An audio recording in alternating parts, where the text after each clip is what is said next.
नमस्कार, मी केतकी चितळे. बातमीच अशी धक्कादायक वाचून उठली आहे की काय बोलावं काही कळत नाहीये यावर. म्हणजे ज्या लोकांनी तुम्हाला मतही दिलं नाही त्याला स्ट्रेंथन करायला, त्याचं बळकटीकरण करण्यासाठी तुम्ही त्यांना 10 कोटी रुपये देताय. तुम्ही बधीर आहात की तुम्ही आम्हाला बधीर करून सोडणार आहात?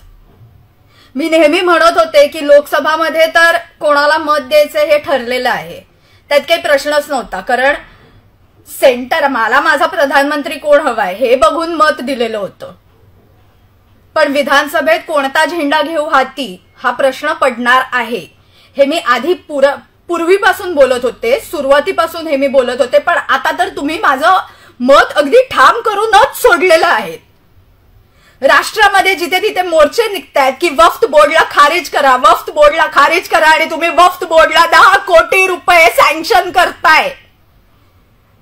आधीच 3 तिगाडी गव्हर्नमेंट आहे तुमचं. ठरवलंय काय की तुम्हाला तुमच्या बाजूने हिंदूही नकोय हेही ठरवलंय का तुम्ही? म्हणणं काय तुमचं की एक परत स्वतःच्या काकांकडे जाणार आहे आणि म्हणणार आहे काका काका माझं चुकलं, मला माफ कर, मला परत घे. दुसरी व्यक्ती काय करतेय?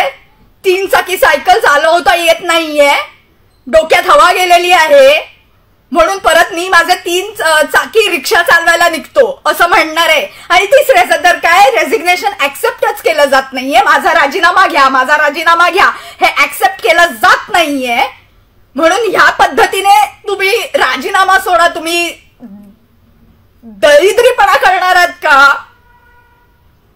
तुमचं म्हणणं काय आहे की बघा 10वीतला मुलगा जसा म्हणतो मी आता फेलच होऊन दाखवीन, तसं तुम्ही किती संख्यानं तुमची मतं तुम्ही कमी करणार आहात हे डिसाईड केलंय का? हा तुमचा गोल आहे का विधानसभेसाठी? म्हणणं काय आहे तुमचं नेमकं? स्पष्ट क्लिअर कट सांगून टाका हे काय आहे. वक्फ बोर्डला आम्ही अपील करण्यासाठी, त्यांच्या बळकटीकरण करण्यासाठी आम्ही पैसा देतोय म्हणजे काय आहे? वक्फ बोर्ड उद्या हिंदूंची आतापर्यंत इतकी जमीन ऑलरेडी खाऊन बसलेलं आहे. बरं, वक्फ बोर्ड तुमच्या घरी उद्या आला, म्हणाला की हे मी जे बघतायत त्यांना सांगतेय की आपल्याकडे आला वक्फ बोर्ड मधली माणसं आणि म्हणाली की ही जमीन आमची आहे तुमची नाहीये, तर आपण बोंबा मारत रस्त्यावरती फिरू. कारण वक्फ बोर्डचा डिसिजन हा हायकोर्ट किंवा सुप्रीम कोर्ट मध्ये चालत नाही. धन्य होत्या बॅकसीट ड्रायव्हर मातेचं व सोनियाजी गांधींचं, ज्यांनी वक्फ बोर्डला ही परमिशन दिलेली आहे की जे काय घडेल ते वक्फ बोर्डच्या म्हणजे त्यांची जी काय समिती आहे तिकडेच रिझल्ट आणि तिकडेच आर्ग्युमेंट ऐकली जाईल. आणि ह्याचमुळे हिंदूंचे अतिशय कितीतरी कोटी एकर जागा हडपल्यात यांनी की दुसरे हायेस्ट लँड ओनर्स आहेत वक्फ बोर्ड. सर्वात पहिलं थँकफुली गव्हर्नमेंट ऑफ इंडिया आहे आणि दुसरं वक्फ बोर्ड आहे ज्याच्याकडे सर्वात जास्त जमीन आहे. ह्यांना रद्द केलंच पाहिजे. आणि तुम्ही त्यांना 10 कोटी रुपये देताय, सँक्शन करताय त्यांना. अरे निर्लज्ज माणसांनो, थोडा तरी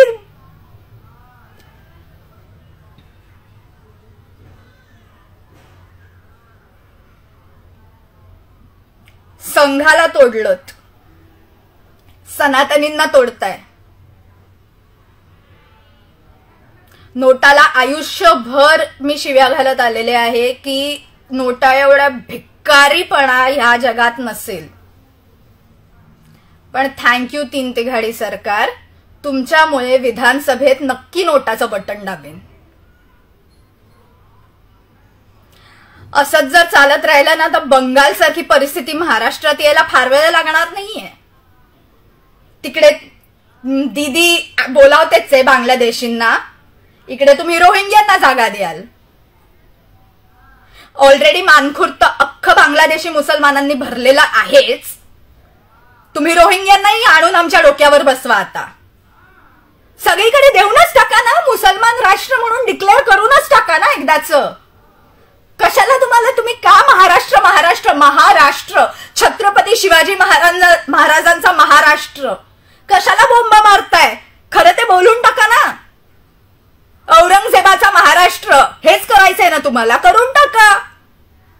कशाला थांबलेत, कोणाची वाट बघताय? तुम्हाला छत्रपती संभाजीनगर नको आहे ना, तुम्हाला औरंगाबादच हवंय ना, महाराष्ट्राचं नावच बदलून टाका ना. इतकी सोपी गोष्ट आहे.